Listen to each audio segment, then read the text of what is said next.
Welcome to Haunted America, the podcast that brings you real stories of the paranormal, the cursed, and the unexplained. I'm your host, and today we're traveling to Key West, Florida, to perhaps meet the most infamous haunted doll in the world, Robert the Doll. However, I think I will put Annabelle over Robert. And continue with the intro.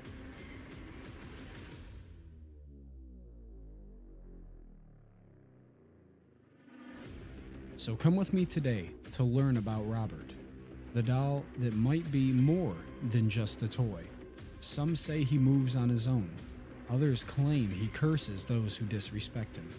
Dare to learn the true story behind Key West's most infamous haunted doll? Let's find out together on this week's episode of Haunted America.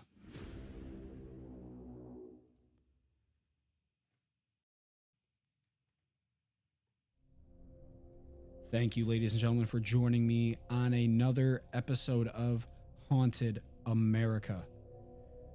As I said in the intro, we are going to cover Robert the Doll today. Our story begins in the early 1900s. Robert the Doll is a life-sized fabric doll about 40 inches tall, stuffed with wood wool, sometimes called Excelsior. He's dressed in an old-fashioned sailor suit, and his face has a slightly jester-like painted quality, though over time it's become worn and even more unsettling, most say, I guess. Robert's first owner was a young boy named Robert Eugene Gene Otto, from a prominent Key West family. The doll was likely manufactured by the famous German toy company Stief, and might have originally been intended for a window display, not as a child's plaything. Gene's grandfather supposedly bought the doll in Germany and gave it to him when he was very young. Almost immediately after Robert came into Gene's life, things began to feel off. Gene treated Robert like a living companion. He spoke to the doll, played with him, scolded him, and family members reported hearing not just Gene's voice, but a second, deeper voice, as though Robert were speaking back. But that was only the beginning.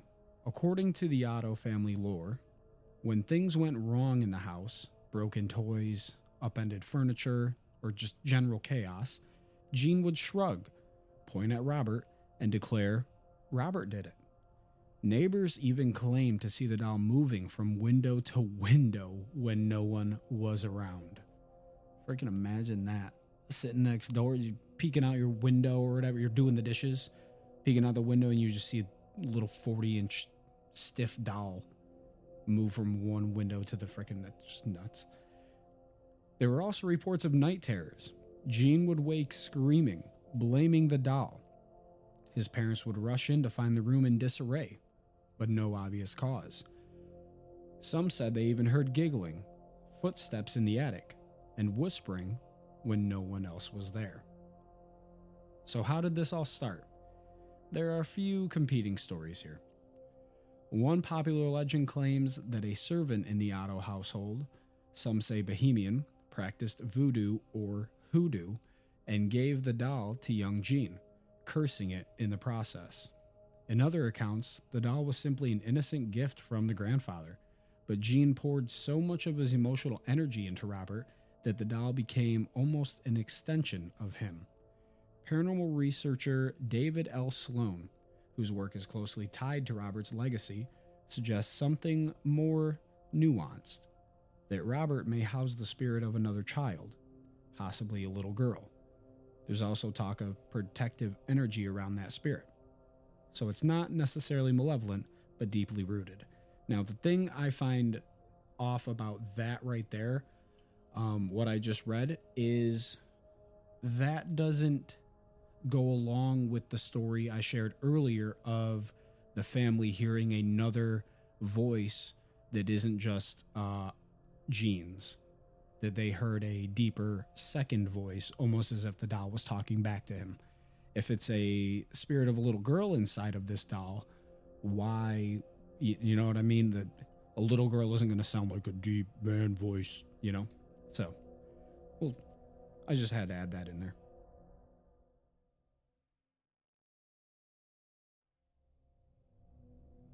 All right, before we dive back into tonight's haunted tale, I've got to tell you something that actually keeps me going through all these late night investigations, and that's Dubby Energy. Look, when you're up at 2 a.m. reviewing EVP recordings or scrolling through ghost footage, the last thing you need is a sugar crash or shaky hands. Dubby gives you clean, focused energy. No jitters, no crash, and definitely no creepy side effects. It's packed with natural caffeine, vitamins, and nootropics. Everything you need to stay alert when the shadows start to move. And if you want to try it yourself, here's a little treat. Or maybe a trick. Head to dubby.gg.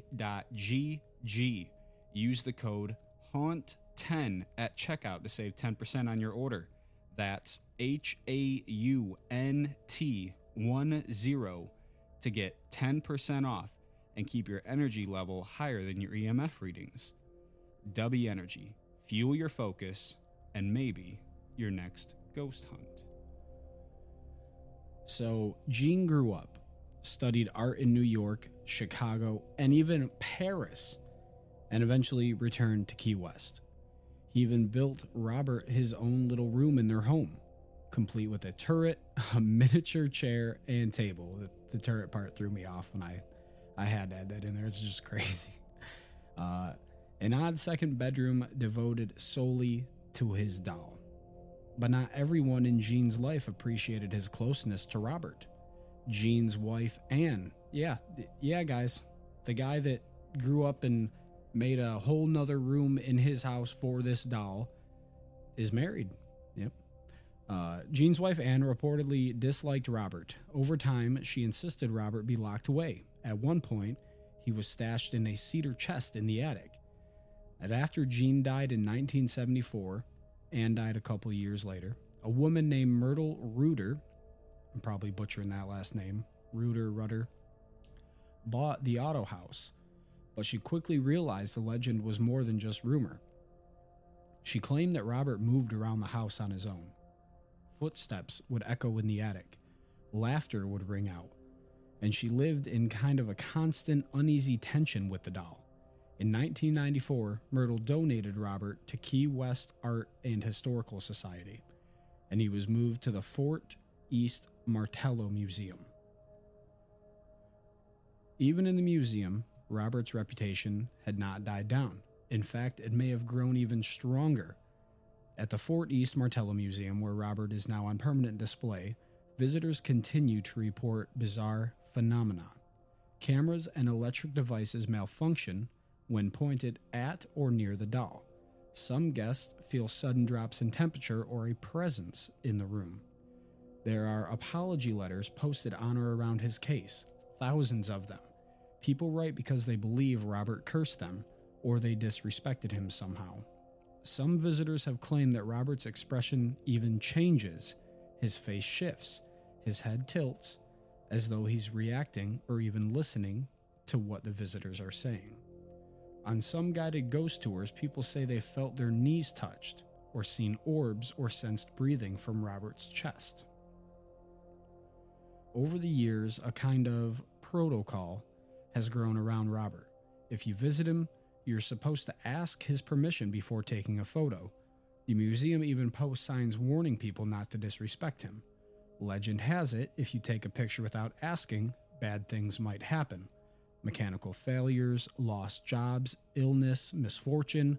Whether you believe it or not, people take it seriously, even though the museum receives letters every day from people apologizing, hoping to make amends with Robert.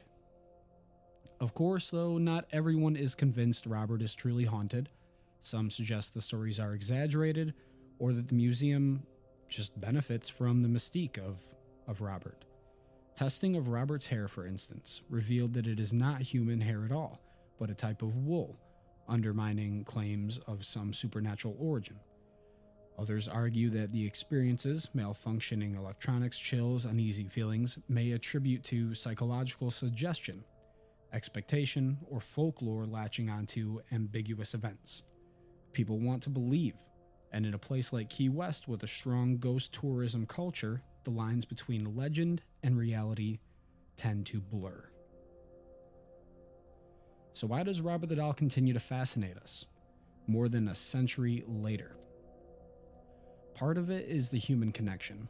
A boy treats a doll like a living friend, that in itself touching and unsettling.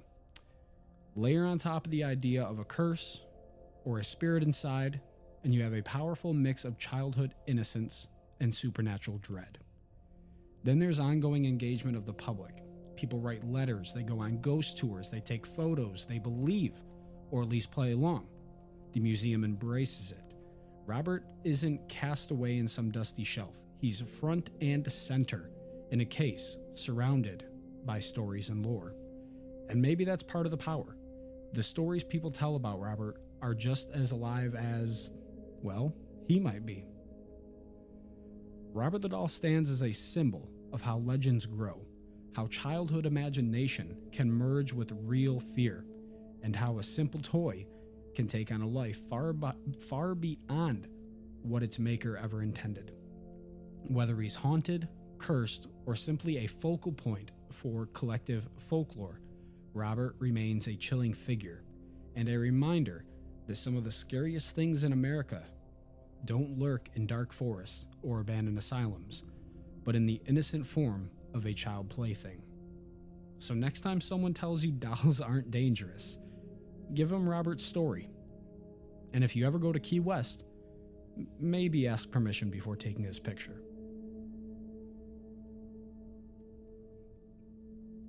Thank you guys for listening to Haunted America. If you liked this episode, please subscribe, leave a review, and tell your friends. Next time, we'll dive into another haunted piece of American history. Until then, stay curious and stay cautious.